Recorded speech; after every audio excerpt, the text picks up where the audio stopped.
All right, guys, back here at the Art of Whiskey with our guy Chance, aka Lucky himself, man, and he brought us some lucky picks. So we've got 4 different stags. Why am I on themes today? Duck Club, Stag. It's like a hunting thing. I don't know. It must be, it is the season, huh? I think I'm getting antsy. I hadn't fired a round in anger in a little while. So. Firing guns relieve stress? Oh, yeah. Man, they make me nervous. I remember first time I shot that rifle with Scott, he was like, how'd it feel? I was like, man, I feel kind of uncomfortable, man. Shoot. This could kill somebody. Man, I de-stress at the target range. dude, that stuff ain't right, man. But we've got Stag here, and I guess walk us through the lots and everything that makes these unique, because I've had a lot of Stag now. Thanks to you and Buck and so many others. Yeah, and we say Stag affectionately. It's not George T. Stagg. It is not George T. Stagg. It's not Stagg Jr. anymore. It's Stagg, don't call me Jr., I guess. But yeah, Buck said once it turned 18, or it is like they took the Junior off of it. Right. I said, that's interesting. Yeah. Only Buck would know this. Well, probably a lot of people know, but he's a Stagg fanatic. Right, and the reason for this video is 26A just dropped on our market, and I ended up getting a bottle. And 26A, this is a national drop, is what you're saying? Yeah. Oh, okay. And what we have here is and everybody's opinion varies on this, but it's my opinion of the best of these years, 23, 24, 25, and 26 we only have one yet. So we'll try it out and see how it compares to the best of the previous 3 years.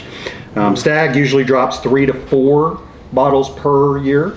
I think D was introduced in 24. I don't think there was a 24D or 24C, 23D. Correct.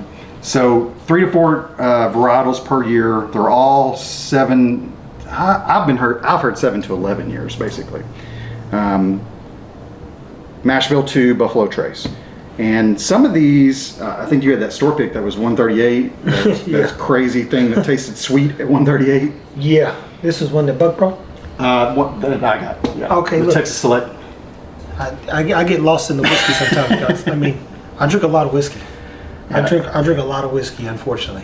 So I haven't seen a lot of reviews on 26A, so I thought we'd put it up against its counterparts for the previous years. Now, what would you say people get out of kind of like doing the compare contrast? And in your opinion, over the years, has these Stagg Juniors gotten better or worse? That's kind of what we want to know, right? Like, are we going to a point where they're releasing 4 and it's getting less quality, or are we going to a point where they've got enough great whiskey now to release 4? You know, and here's the real truth.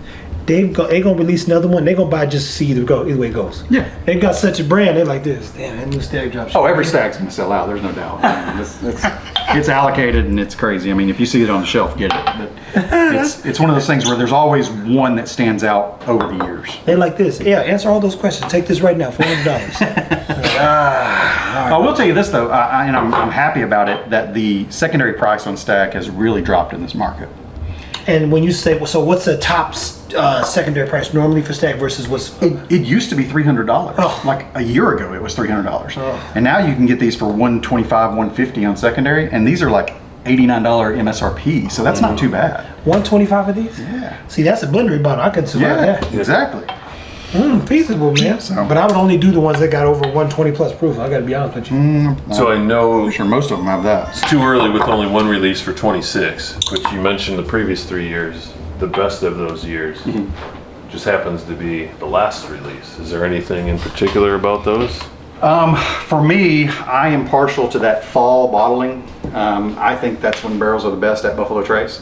And other distilleries too, like Larceny and things like that. I'm always a fan of C batches. Yeah, but why would you say that though? Explain to them why you say the fall bottling is the key. I think the barrel's in the right place, temperature, humidity wise, and you got to understand these are batch products, so they're gonna temper some of that down by mass amount of barrels, right?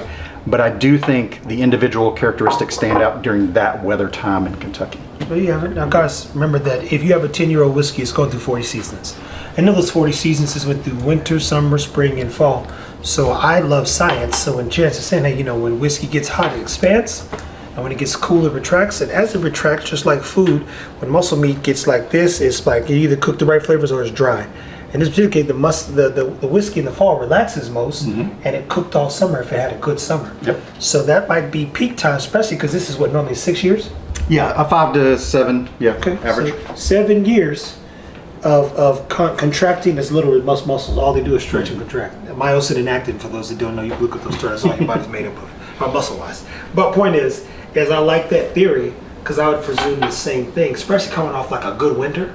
Yeah. Like if you was coming out of year 5, hard winter. say like a Yeah. hard, like it was frozen damn near, so it was just tight like this, and then it was like spring and it opens up, summer came and expands, and then fall comes, it kind of retracts and settles. Yeah. So right before winter would make the most sense because it'd be in its prime time. Yeah. Yeah. Interesting. I like that, man. And we've had a lot of great releases November, December in Texas at the Blendery, right? I ain't gonna lie, say I know. I would be lying. I mean, look, I'd be lying if I said that is true. Yeah. It is probably true. Well, when does Wrestle Feather get bottom?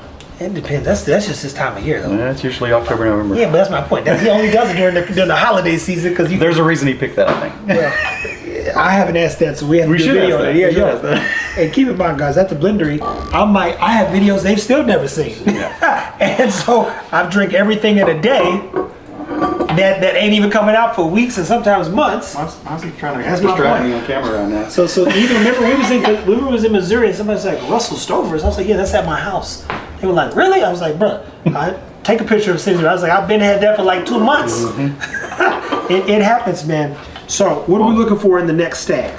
Well, you want to compare and contrast, obviously, and some of these go sweet, some of these go hot. Used to, like, all the numbered batches, like I think it was 15 and down, man, those all drink really, really hot. But I was, you have to have the palate for that, and I was happy that they were at that proof. 135s, 131s, those are good. But I'll tell you what, we've had 6 other whiskeys, and they were all kind of brand new to us. This feels familiar, this feels home, this feels layered, this feels complex. 100%. Yeah. 100%. This feels quality. Well, those previous releases were numbered. It wasn't just one a year, was it? Sometimes it was one one. a year. Sometimes it did 2. Sometimes 1 and 2, yeah, but never 3, 4 like they're doing now. And that's just because more whiskeys come online and they're becoming a huge distillery. So, Which one? Both of the trays? yeah, maybe the biggest soon. Safe to say I'm the biggest, the largest. You from Texas, and you know what I'm talking about.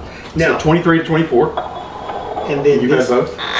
yeah, well, that's the thing. To me, unless they're so unique, it tastes too much similar, man. It ain't like, oh wow, that's so different. Oh, that's So good. both that's good, similar profiles. Yeah, man, good is good. It'd be like if we had Stagg, if we had George T. Stagg from 2007 to 2012, nobody'd be like, this is all bad. No, but one would stand out above the others. Yeah, maybe. There's still 5 Staggs that nobody has.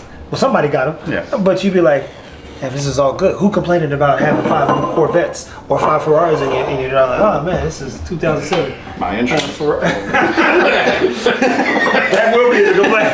$900 a month for insurance.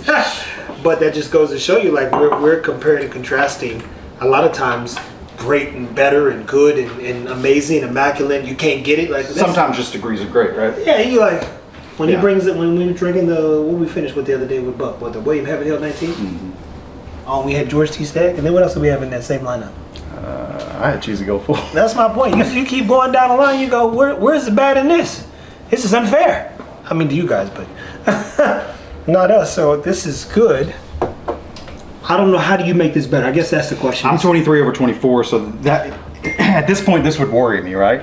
I'm like, we're going the wrong direction. If you were the distiller. Well, if I'm the consumer, right? I'm like, okay, 23 was great, 24 took a step down, and they released four versions. Now where are we going? What are we doing? Are we releasing just every whiskey we have right now to make money, or are we actually putting quality in the bottle because we have a lot of whiskey? Okay, so this is the kind of thing that I wanted to show. Because I was worried in 24, I really was, because this was the best of 24 for me. And I was like, I don't know if I'm going to buy another Stagg, right?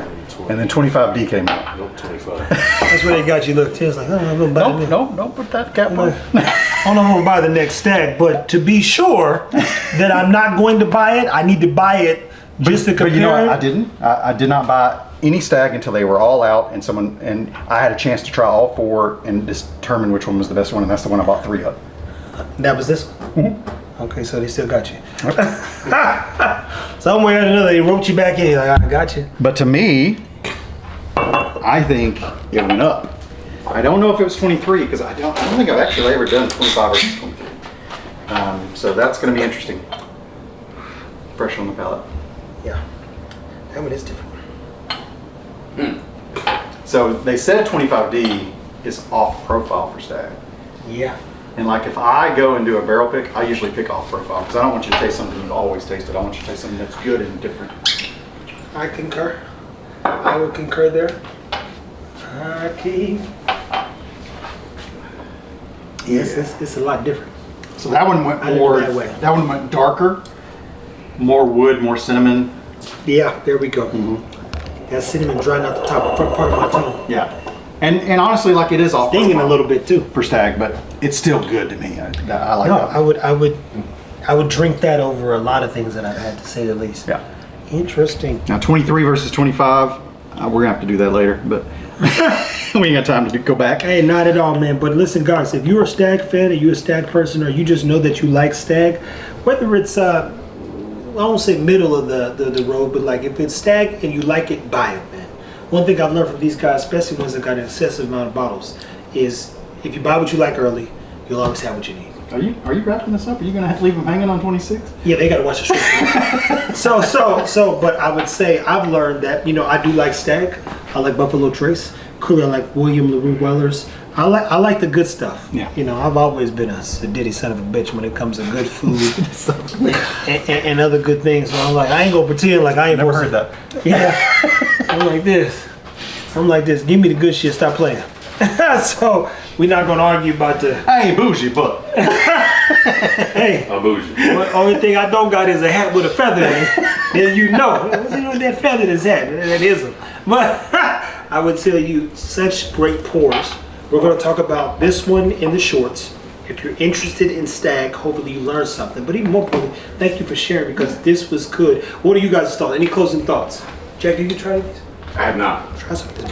What's the best? it's your 25 you brought, so. That's all. I'm still on the 24. Oh, okay. But you've one had of the- 25 before, obviously, because you got backup. So. No, that's gonna be the first time. What? I've been You buy whiskey and don't drink it. Wow. I've been going in order. I've got a 25 open, and I wanted to finish that first, but he said, "Hey, you got a 25?" I was like, "I'll bring one." Okay, so you're not having it. There aren't a whole lot That's not bad at of all. expressions in Buffalo Trace that are barrel proof. Not at that level, yeah. I mean, you have to get to BTAX to get barrel proof besides Correct. Taylor. Taylor does a barrel proof, and I guess foolproof, not barrel proof, but foolproof on Weller. Other than that, it's BTAC or Stagg. MSRP dropped, by the way. It's 66. Oh, now. it's 60. Oh, nice. This is 66. That's a great sign. The MSRP is dropping. That ain't no great sign. Yeah, it is. This is good whiskey for better price. Guys, keep it whiskey, man. Get you some Stagg, either the T or the Junior. But this one, at least it's grown. We're gonna tell you about 26 in the next video. Man. Because he's trying to do that thing. Yeah.